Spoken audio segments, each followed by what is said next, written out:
We're talking about this moat. We're talking about this advantage and sheer size, strength, and financial capabilities. And yet, James, Amazon still decides to inflict seller pain. Why, Amazon, would you do this? One of the most recent stories, Amazon slashing storage capacity again at the worst possible time. What the fuck? Why are they doing this right now? And what are you doing, James, to try to expand your space for your brands heading into, it's got to be 30% of your business in Q4, I would imagine.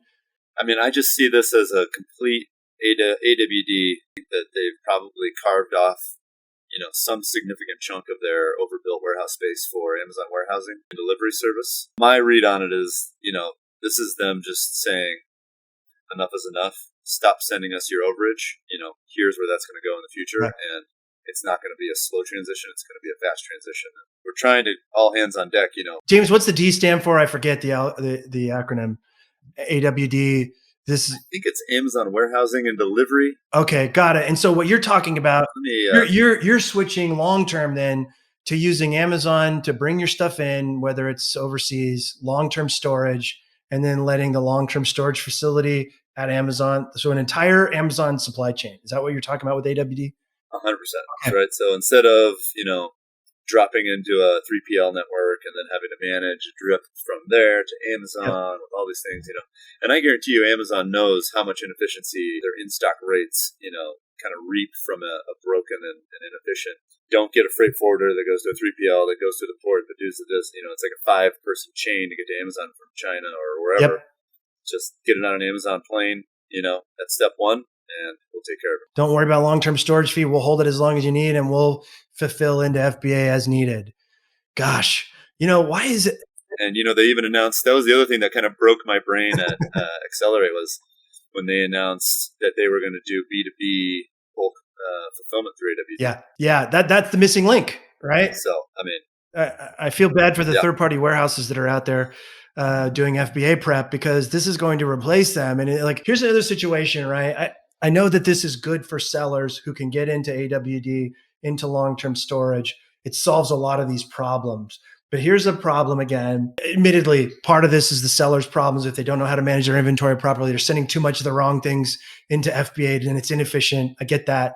But here's a problem where Amazon cranks the screws somewhere, creates another big problem. And guess what? Do I have a solution for you, Amazon says. Just give me all your inventory. Pay me more money to manage your entire supply chain. Like you said, they've had the best final mile delivery network, period. And now they're going to take over the entire supply chain and they'll be able to do it more efficiently and more effective than anybody else because they're the final destination for the most part, or they control the final destination to the customer's door. Man, I don't know. This just is not good for competition unless they can allow, under very strict circumstances, other people to come in and provide these services as well. My only real concern is I really think that it's going to be a better experience for sellers and probably customers with an Amazon controlled network. Yep. I'm going to be rooting for and trying to support any competition that shows up. And so, my hope is that someone like an Uber, some of these other kind of stealth logistics companies figures out that this is a huge monetization stream, that you're going to make a fair amount of money giving people rides to the bar on weekends, but you're going to make a lot of money if you can figure out how to take a meaningful chunk of this.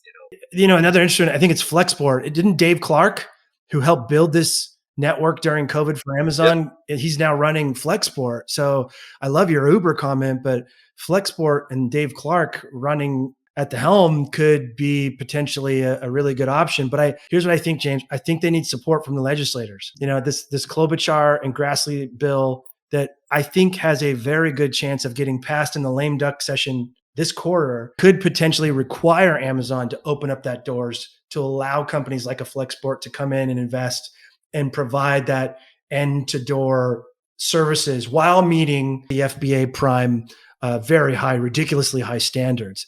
Andy Jassy's getting out there and saying that that's not going to happen. It's going to break Prime. I don't think that's the case. And I agree with you completely. I am rooting for all these other companies. I'm just not so sure they're willing to make that investment unless someone comes in and requires Amazon to open it up. Yeah, you might be right. It'll be fun to watch. That's for sure. Grab some popcorn, as I like to say.